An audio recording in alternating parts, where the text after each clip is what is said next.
So another spectacular 7-seater's arrived with us today. This is the GLE350D AMG line premium. It's finished in Iridium Silver, and for me it's quite a refreshing colour to see, because instead of in a world of black packs everywhere, you've got a nice contrast of silver and chrome, and it's really just a nice style. So you've got the multi-beam headlights on this one. It's a 2020 plate, done just under 45,000 miles. It's been very well looked after.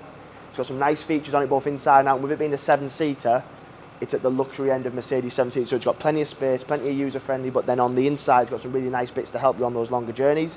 Front end, so as I've mentioned, you've got those nice chrome accents, works well against that Iridium Silver, and the multi-beam LEDs, they're very bright. They're Mercedes top end of their headlight system.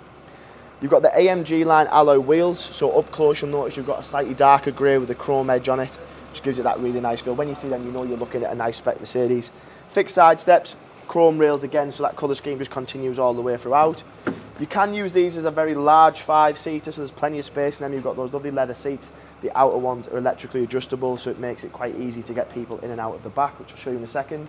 That lovely bright ambient lighting package, and then you've got some nice dual zone climate controls, etc. down the bottom as well. So instead of being on an old school like manual sliding one on these, it literally all works off a button, so dead straightforward, getting people in and out the back, dead simple to do. If you are going to go to the back and use it as a 7-seat, which I'll show you in a second, there's plenty of space still, and you still have a decent little bit of boot behind it as well. So for me, that's one of the biggest I've seen, where you can still get plenty of shopping and stuff in there, and if you didn't want to have it as a full 7-seat, you can drop them down, use it as a 6 or use it as a 5, and then you have a huge boot space as well. So plenty of flexibility. This one does have adaptive air suspension, so you can control that from the back, and you can also control the third row from the buttons at the back as well. So privacy glass on the rear, just breaking it up, giving a little bit of contrast. And then this is where the techie bits come into it. So you've got electrically adjustable memory setting seats, they're heated as well.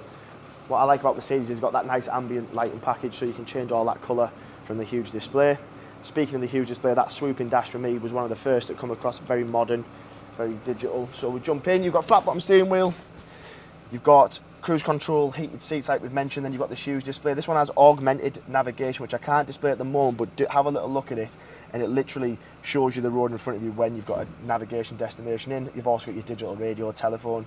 This particular one does have Apple CarPlay and the Android equivalent as well. Yes, they are quite a big car, so you do have a rear view camera and an aerial view one as well, just to help with the parking, make things a little bit easier for you. Nice digital dash, speedos, everything like that.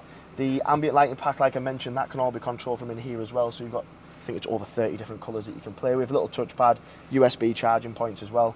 So if you are travelling with a family and you're doing a long journey, then this car will do that no bother. The previous owner has had over 50 miles per gallon based on his journey, so a nice, good MPG, especially for a big car. And with this being the 350, you've got plenty of power as well, so it will just use the motorway driving very easy, and if you're doing any long journeys, you'll be very comfortable in doing so. Plenty of space. I like the leather. You've got good quality materials using this. Again, it is at the higher end of the Mercedes lineup, so they're good quality, but this one is also a good value. So if you're looking for a very well-maintained Mercedes GLE350 with some nice little bits on the interior as well, then please contact myself. My name's Paddy, and I look forward to speaking to you.